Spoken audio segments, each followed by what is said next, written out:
जी अस्सलाम वालेकुम। मुल्क में महंगाई का तूफ़ान है, लोगों के हालात आपके सामने हैं। ना तो तनख्वाहें बढ़ रही हैं, लेकिन महंगाई ज़रूर बढ़ जाती है। आज हम यहाँ पे सब्ज़ी फ़रोश हैं हमारे साथ, इनसे हम बात करते हैं क्या सूरत हाल बनी।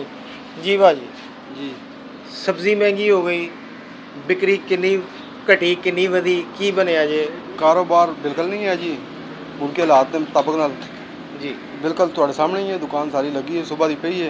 महंगाई की वजह भी बहुत है, बस कारोबार ना होने की वजह तो करके हर बंदा परेशान है। किन्ना कुछ अज सवेर दा वटिया जे? ਅਸੀਂ तकरीबन कोई 12-14 हज़ार रुपये की सब्ज़ी लाए हैं। 7-8 हज़ार रुपये बचा सिर्फ बिकी है, सेल हुई सेल ही है। हुआ है। तो यानी इसका मतलब है कि अभी लॉस में जा रहे हैं आप। लॉस में। तो ये क्या सब्ज़ी का रेट क्या है?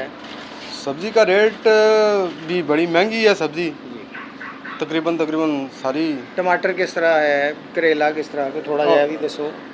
टमाटर का भी तकरीबन 50-60 रुपये किलो है जी और करेला भी 70-80 रुपये किलो है। जी सारियां सब्जियां तकरीबन महंगी ही है जी। तो लोकी घट खरीदते ने की वजह है? जी वही कारोबार की वजह करके लोग ही घट खरीदने जी, बस कारोबार नहीं है लोगों का। जी महंगाई की वजह तो करके, महंगाई बहुत है जी। हर चीज़ इस वजह तो करके। ਇਹ तो चलो सब्जी है ना, ਹੁਣ प्याज ते लसन ते अदरक ਇਹ ਚੀਜ਼ਾਂ ਇਹ ਤੇ ਲੋਕੀ ਖਰੀਦਦੇ ਨੇ ਕਿ ਇਹ ਵੀ ਬਸ? ਇਹ ਵੀ ਬਹੁਤ ਨਾਰਮਲ, ਬਹੁਤ ਇੱਥੇ तो बहुत घट। अदरक ले आए जे? अदरक किस तरह जे? अदरक भी तकरीबन 700-750 रुपये किलो है। ਤੇ ਵਿਕਦਾ ਜੇ? नहीं बहुत घट। ਕਿੰਨਾ ਕੁ ਵੇਚਿਆ ਜੇ? ਅੱਜ ਲੈ ਆਏ ਜੇ? आज ले आए तकरीबन और किलो 1.5 किलो ही बिका होगा बस। अच्छा, यानी आपकी कह लीजिए कि लॉस में ही जा रहे हैं जो आपने बेचा है। हाँ जी बिल्कुल ऐसे ही। हुकूमत के हवाले से आप क्या कहेंगे? हुकूमत को क्या करना चाहिए या की समझते हो कि हुकूमत की करेगी जिसदे नाल कोई महंगाई घटे? आपके सामने ही है सारे हालात, हुकूमत जैसे कर रही है, हर बंदा परेशान है महंगाई की वजह से करके।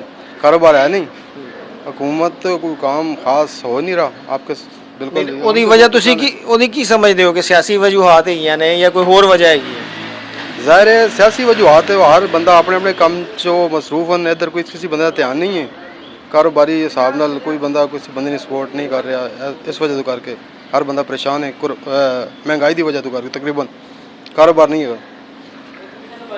ਕੀ ਮਸ਼ਵਰਾ ਦਿਓਗੇ ਤੁਸੀਂ ਜੋ ਇਸ ਵੇਲੇ ਹੁਕਮਰਾਨ ਤੁਹਾਡੇ ਬੈਠੇ ਨੇ, ਜੋ ਉਹਨਾਂ ਨੇ ਬਜਟ ਵੀ ਦਿੱਤਾ ਹੈ, ਹੁਣ ਬਜਟ ਦੇ ਬਾਵਜੂਦ ਕੋਈ ਚੀਜ਼ ਕੋਈ ਲੱਗਦੀ ਨਹੀਂ ਹੈਗੀ, ਜਿਹੜੇ ਐਕਸਪਰਟ ਕਹਿੰਦੇ ਨੇ ਜੀ ਕਿ ਕੁਝ ਨਹੀਂ ਚੱਲੇਗਾ?